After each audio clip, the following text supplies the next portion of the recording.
नमस्कार मित्रों, आज हम लोग हैं टेट और सी टेट के नए टॉपिक के साथ, जिससे कम आप लोगों को 4 से 5, और अगर आपकी लैंग्वेज 2 जो है संस्कृत रहती है तो आपको कम से कम 6 से 7 प्रश्न मिलने की संभावना रहेगी।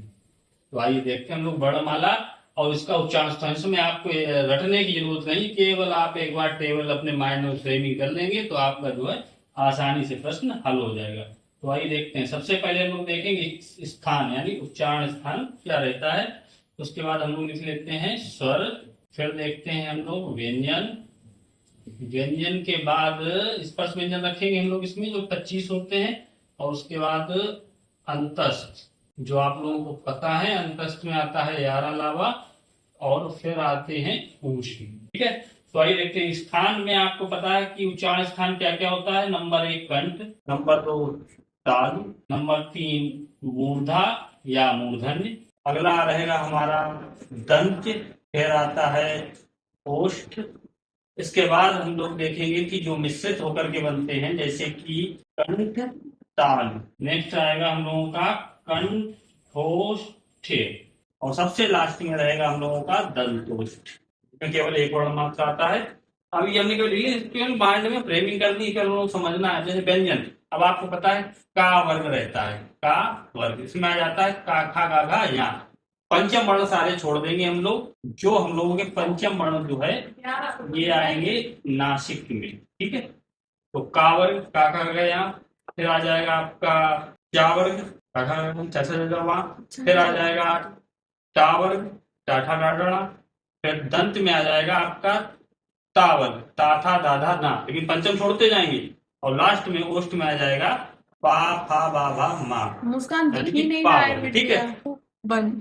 तो पांचों वर्ण जो है वर्ग का वर्ग चा वर्ग टा वर्ग कंठ तालु मूर्धा, पांचों वर्ग हम लोगों के आ गए कंठ तालु मूर्धा दंत और ओष्ठ। इसके पंचम वर्ण शेष रह गए हैं, यानी कि का खा गा घा या रह जाता है, यानी कि या।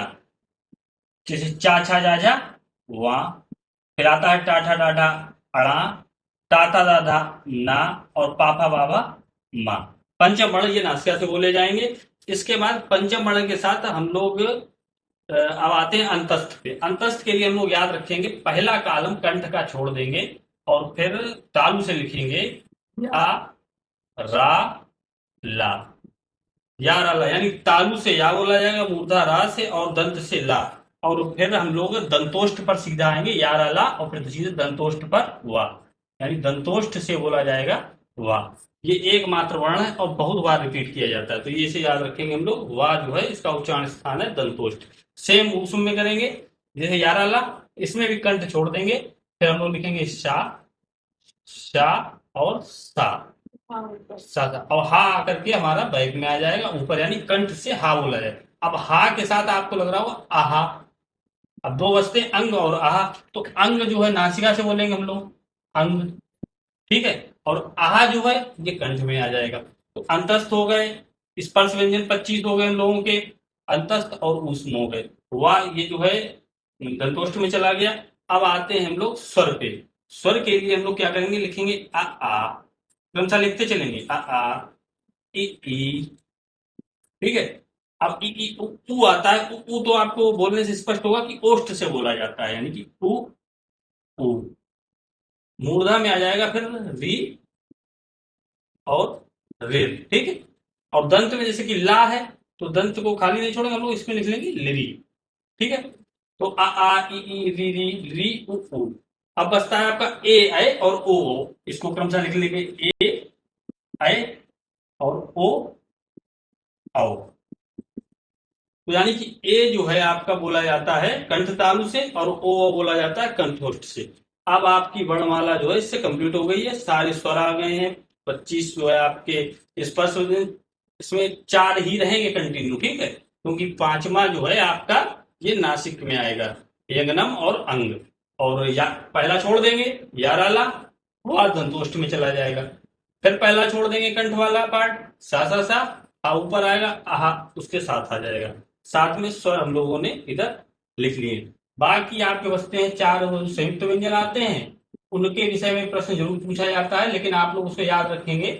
छात्र ज्ञा, है ना, और श्रा, छत्र ज्ञा और श्रा। इनके आप देख लीजिएगा, का और सा, है ना, त्रा है, ता और रा, ज्ञा, जा और वा, और श्रा जो है ये आपका सा और रा। इसके से इसमें से भी एक या दो प्रश्न पूछ लेते हैं, लेकिन आप लोगों मेन हमारा काम था उच्चारण स्थान को क्लियर करना। फिर मिलते हैं हम लोग अपनी नेक्स्ट क्लास में, तब तक के लिए जय हिंद।